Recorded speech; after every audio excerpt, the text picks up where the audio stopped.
Hello everyone, welcome to my journey. Life with Christ, without Christ.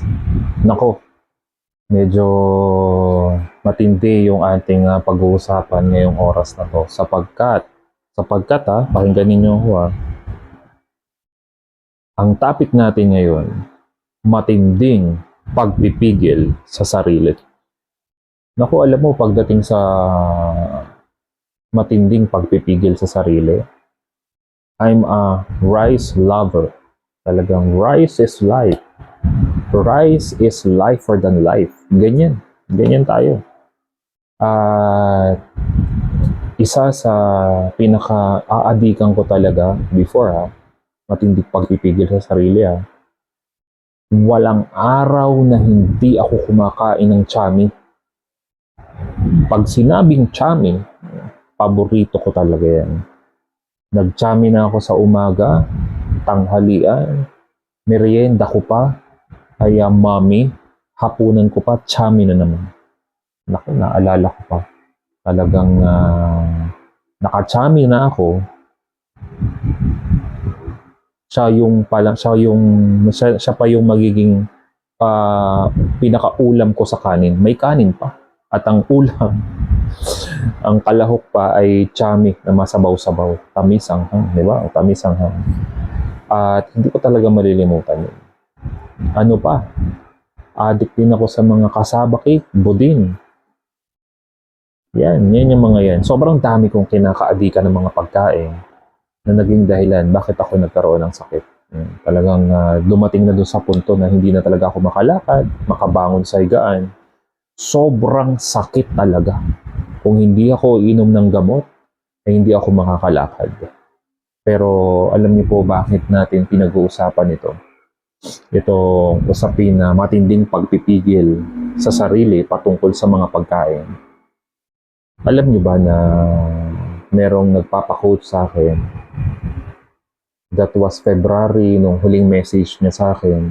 Nasabi niya sa akin, Pastor, kaya pa ba itong sakit na meron ako? Kaya pa ba? Malulunasan pa ba to? Sabi ko sa kanya, napaka-basic lang yan. Kaya pa yan. Kaya pa yan. Naniniwala ko, kaya pa yan. Makaka-recover ka pa. At ang sabi ko sa kanya, magtiwala lang tayo sa Panginoon at naniniwala ako hindi aksidente na naligaw ka sa loob ng community. At hayaan mo, bigyan kita ng programa.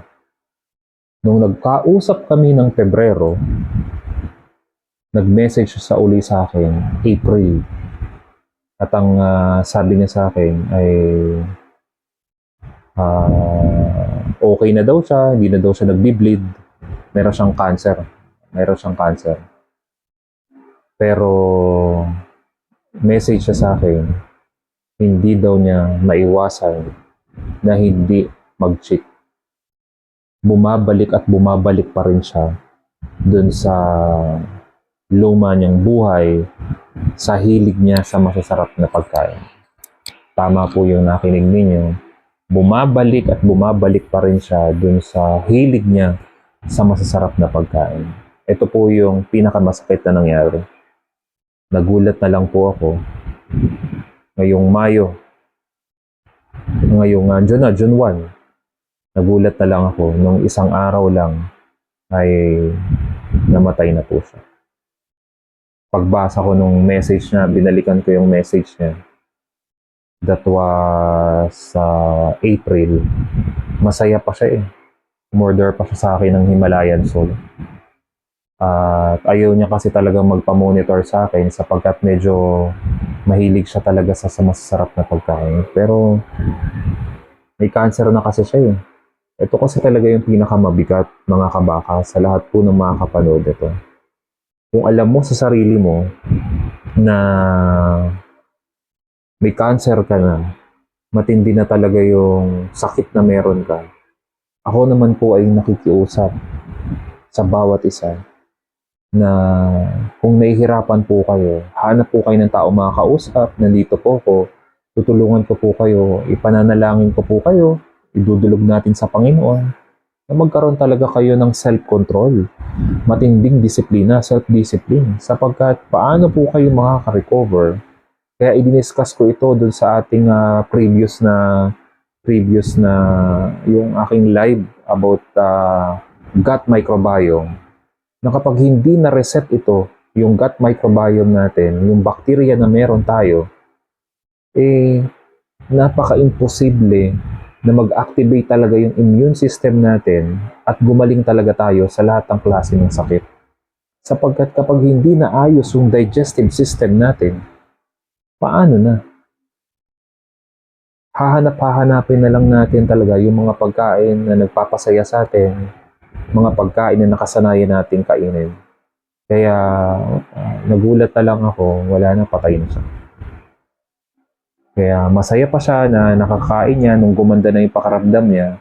Utay-utay siyang bumalik sa kanyang pagkain kasi natuwa siya na hindi na sumasakit, hindi na nagbi-bleed at nakakapag-cheat na siya. Pero ang pinakamasakit, yung pagbalik niya uli sa pagkain ay hinanap-hanap na niya. Kaya ako, lagi ko po itong pinapaalala sa inyo. Palayain niyo na po yung sarili po ninyo. Palayain niyo na talaga siya. So, pilitin niyo po talaga sarili ninyo na wag na kayong makabalik talaga sa luma niyong buhay. Sapagkat kung may diabetes ka, may cancer ka, bilang ka lang ng ilang linggo, ilang buwan, wala na. Wala na. Babalik uli po yung sakit ninyo. Kaya nung nag-message siya sa akin ng April 2024 na okay na siya, hindi na siya nagbi-bleed. Tapos nagulat na lang ako, ngayong katapusan ng Mayo, binawian na siya agad ng buhay. Walay, pag nalulung ka na uli, na-enjoy mo na uli yung masasarap na pagkain, maniwala ka, may hirapan ka na uli bumalik na itama ito. Kaya nga, nasa last phase na tayo ng diet natin sa loob ng community, nagkaroon na talaga ako ng category, hinati ko na siya sa category upang mailagay mo yung sarili mo. Kailangan mo bang mag-low carbs muna? O manatili ka muna for several months? Yan na ba talaga yung makakatulong sa'yo? Kaya ako ay naniniwala na kung aayusin lang talaga natin, gagaling at gagaling pa rin talaga tayo sa ating mga sakit. Pero wag nating gamitin itong ganitong way of eating na once na naka-recover tayo ay makabalik pa rin tayo dun sa mga pagkain na sumira na talaga ng sistema natin. Ito pong video po na ito, ginawa ko po ito upang mahalin po natin yung buhay na binigay sa atin ng Diyos. Sabi po sa Bible, itong buhay na meron po tayo, regalo lang talaga to sa atin. Our life is a gift from God. Whatever we do in this life is our gift to Him. Kaya ito pong buhay po na ito, ikaloob lang po ito sa atin ng Diyos. Hiram lang po natin ito.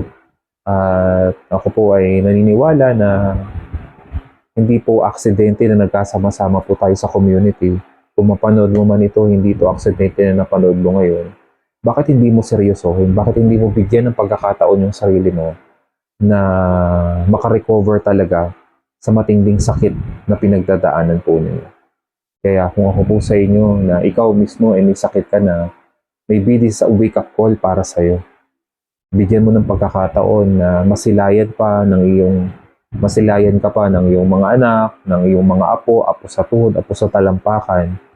Makita nila na ikaw mismo ay naging magandang modelo sa kanila at hindi naging modelo sa kasamaan, sa katakawan at sa maling pamumuhay. Maling mga bisyo. Siguraduhin po natin na tayo po bilang magulang ay maging magandang modelo sa ating mga anak, sa ating pamilya. At ako po ay naniniwala 1,000 generation ang makikinabang po kung tayo po mismo ay sisimulan natin na magkaroon ng self-control at matinding disiplina. God bless everyone.